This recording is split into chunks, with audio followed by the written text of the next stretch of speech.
the end of Passover. Passover is the holiday in which we celebrate our first step to nationhood, the exodus from slavery in Egypt and the beginning of our ancestors' journey to the land of Israel. The Jewish people set out for the Promised Land 3,500 years ago. On Passover, Jewish people around the globe gathered together at the Seder, our special holiday meal, to tell the story of our liberation.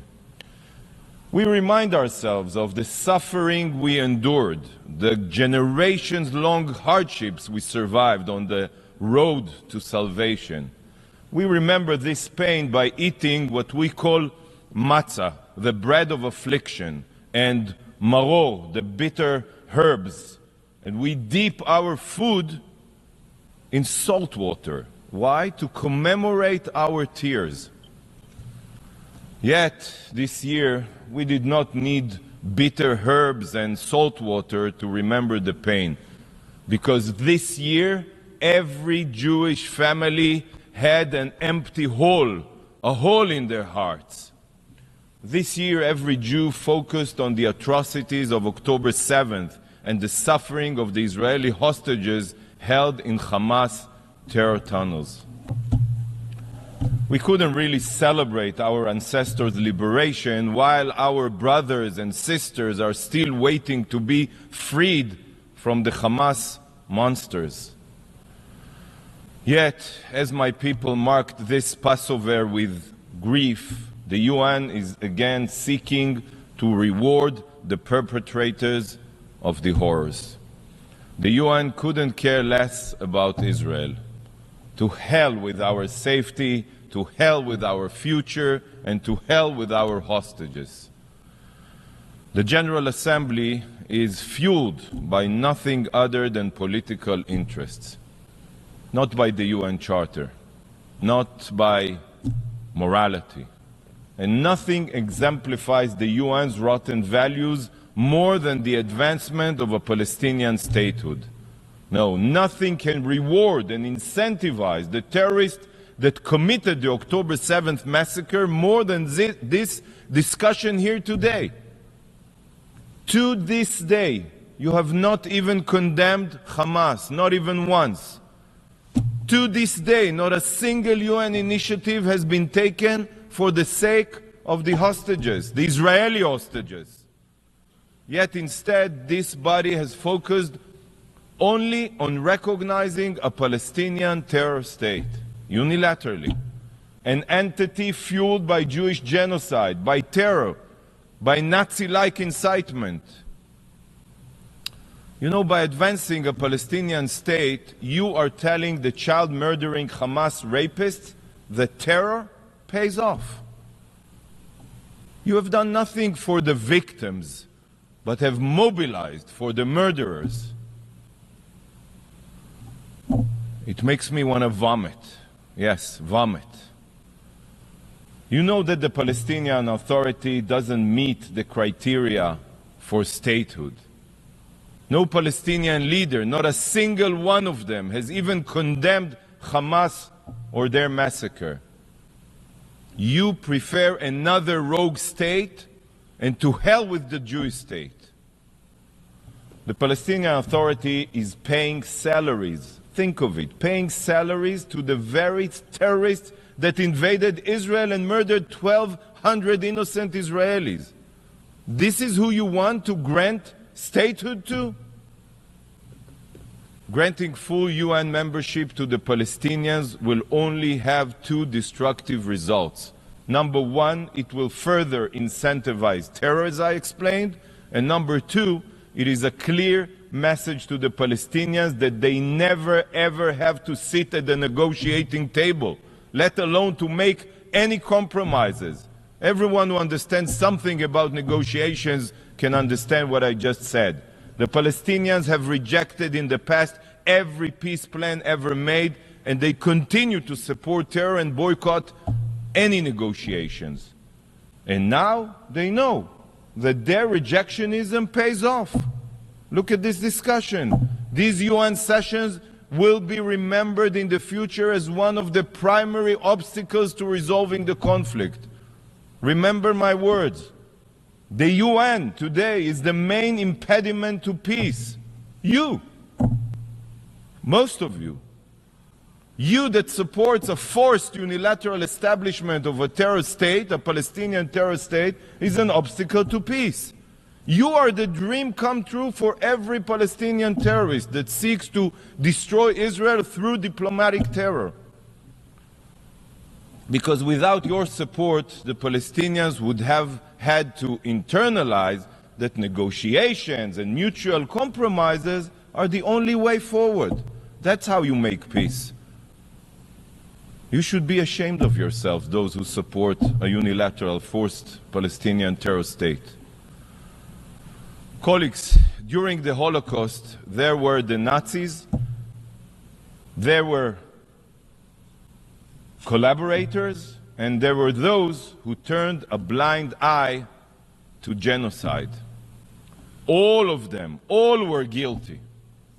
And today there are modern-day Hitlers, such as Yahya Sinwar and Ayatollah Khamenei. There are Nazi terrorists like Hamas, Hezbollah, and the Revolutionary Guard in Iran. And there are collaborators and those who turn a blind eye, just like the UN and its agencies today, such as UNRWA, OCHA, UN Women, just like, sadly, so many here in the General Assembly. This body reeks of anti-Semitism. It's everywhere. The UN cares nothing for Israeli blood. Nothing. Zero. It is a collaborator with the Nazis of our day, working to ensure Hamas's survival and even reward them for murder and rape. I have no words. The Palestinians have rejected, I'll say it again, every peace plan. They rejected every peace plan because to them, the existence of a Jewish state is unacceptable. This is not about land. And if you need more proof, well, take a drive to Columbia University or to New York University. Listen to the murderous cries of the pro-Palestinians mobs. Look at their violence. Hear their calls for the genocide of Jews and Israelis. From the river to the sea, these mobs across the United States and Europe, they expose the truth. They have removed the mask of the Palestinian authorities' lies. The anti-Semites failed to annihilate us during the Holocaust. They failed in 1948, in 1967, and in 1973. But today, they are attempting again. This time not only through terror and war, like we've seen on October 7th, but also through UN weaponization and the exploitation of UN bodies. That's how they want to achieve their goal. And here is what they scream, and I quote, "From the river to the sea, Palestine will be free." So for those of you that automatically vote against Israel with no understanding, I'll explain. They want a Palestine that stretches from the Jordan River, Israel's eastern border, to the Mediterranean Sea, Israel's western border. A free Palestine means that Israel doesn't exist. That's what they mean. And they have another chant. We don't want no two-state, we just want 48. I'll remind you what they mean. They want to return to the situation before Israel's war of independence in 1948, after they rejected the partition plan that was accepted here in 1947. They want to erase Israel. The chants of the pro-Palestinian rioters on campuses are calls for Israel's destruction. We always knew that Hamas hides in schools. We just didn't realize that it's not only schools in Gaza, it's also Harvard, Columbia, and many elite universities. This is what we hear at academic institutions across the world, and they directly represent the Palestinians' goal. The only solution for them is a single Palestinian state that is Judenrein, Jew-free, from the river to the sea, achieved through repeated October 7th against Israel and also against Jews. And you here are collaborating with them and encouraging their racism and anti-Semitism. Just as Germany was the world capital of science and culture, yet it was there that Nazism was born and spread. History is now repeating itself. Elite universities, supposed bastions of liberalism and academia, have now become the breeding grounds for the most heinous racism and bigotry. Those that carry on the Nazis' race theory today are restoring to violence, shattering windows, attacking Jewish students, and calling for their removal from campus. The images that have come out of Columbia University are reminiscent of Kristallnacht. Just yesterday, over 100 violent pro-Palestine Nazi agitators were arrested at Columbia University. Swift and severe action must be taken against faculty that back this mayhem. University presidents and professors today must be held accountable for permitting this. Students who call for the murder of their peers or use physical violence must be arrested and expelled. But this brainwashing did not happen overnight. It was the result of years of incitement and delegitimization here at the UN. And do you know who it is that set the stage for this blatant anti-Semitism? The UN, the General Assembly. The anti-Israel vitriol spread here by this organization is what sparked what we are seeing today on college campuses. By falsely condemning Israel and marking the Jewish state as the foundation of all evil, you are emboldening anti-Semites and terrorists alike. It is because of you that these mobs think that attacking Jews is acceptable, that calling for the deaths of Israelis is tolerable. Universities are permitting this Nazi-like behavior because for decades, the UN's anti-Israel stance has been justified by this very body, the General Assembly. Look at the damage you have caused. Look at the generations you have indoctrinated. This is the final moment for the UN, I'm telling you, to show that it remembers the reason it was established in the wake of the Holocaust, to prevent atrocities against Jews. Wake up! I call on the Secretary General and on leaders around the globe to stop hiding behind empty words. There is no freedom to incite murder and violence, and there is no liberty to attack Jewish students. Whoever does not stand against the abhorrent anti-Semitism is a collaborator.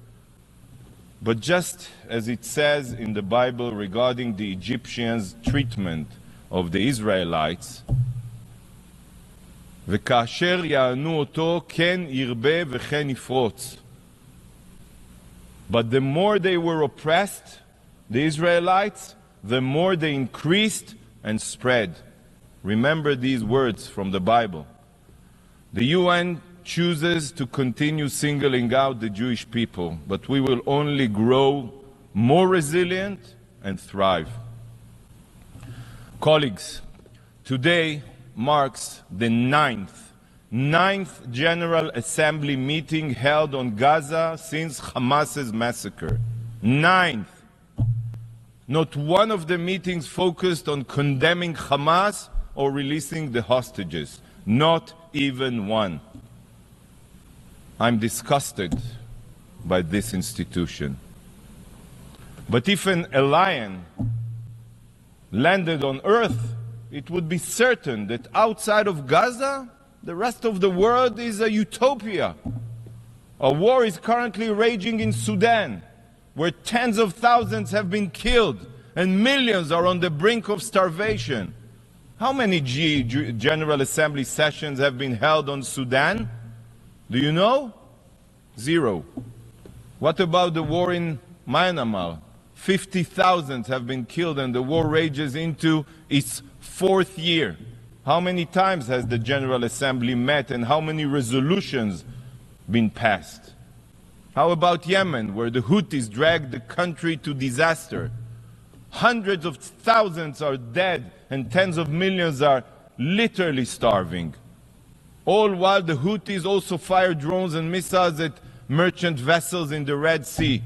Where is the Assembly's voice about the Houthis and Yemen? Is this not worth an emergency session? Let's continue to Pakistan. Pakistan is in the process of forcefully displacing 1.3 million Afghans back under the Taliban's radical control. Have you convened to condemn this? Oh, and what about Iran? The Ayatollah regime executes thousands of women, protesters, and members of the LGBTQ community, while Iran is hurtling towards nuclear weapons. And mere weeks ago, the regime launched 350 drones and missiles at Israel. Is this not enough for the General Assembly to discuss this murderous regime? But you are not interested in criticizing rogue states. You are interested only in smearing the Jewish state. Do you not see how much of a joke the UN has become? A sick joke that cares nothing for the lives of civilians around the world, that cares nothing for wars being fought, that cares nothing for death, destruction, and suffering.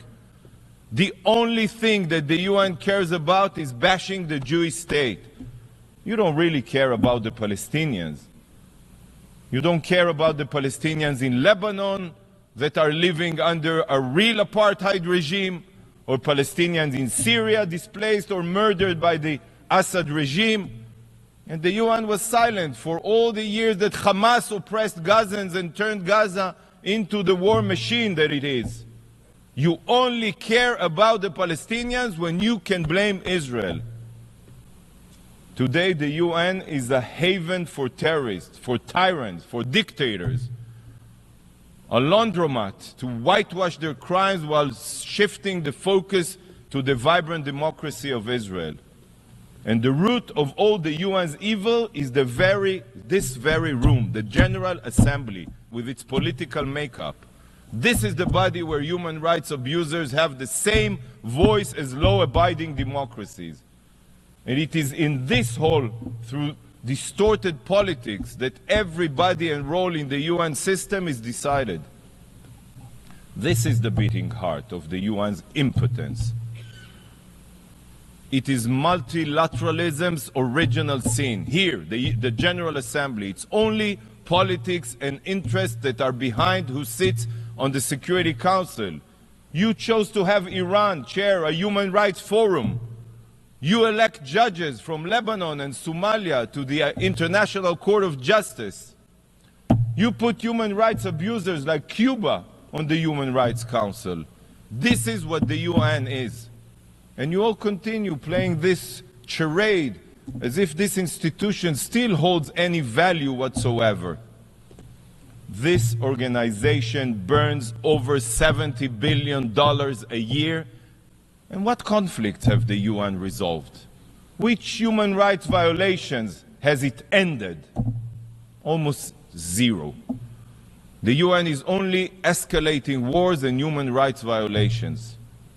You can continue this game of make-believe, but the UN's clock is ticking. I'm telling you, it's ticking, because soon the world will wake up and see the disaster that the UN has become.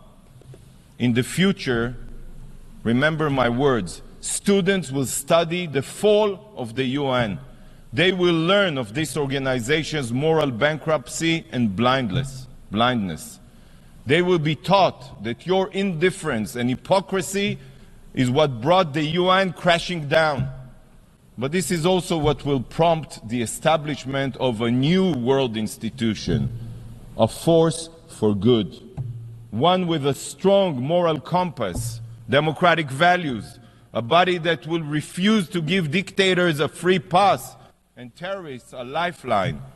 Mark my words, the UN's days are numbered. Colleagues, on Passover, the Jewish people commemorate our exodus from Egypt. Egypt was a world superpower, yet we were victorious. This has been the story of the Jewish people from that day forward. We all recite this every Passover. והיא שעמדה לאבותינו ולנו, שלא אחד בלבד עמד עלינו לכלותנו, אלא שבכל דור ודור עומדים עלינו לכלותנו, והקדוש ברוך הוא מצילנו מידם. And God's promise is what has stood by our ancestors and us. For it was not only one man that rose up to destroy us, but in every generation people rise up to destroy us, and God saves us from their hands. Remember, many have tried to destroy us, from the most powerful of empires to the most evil of decrees, but all have failed. We are the eternal people, and Israel is here to stay. Thank you, Mr. President.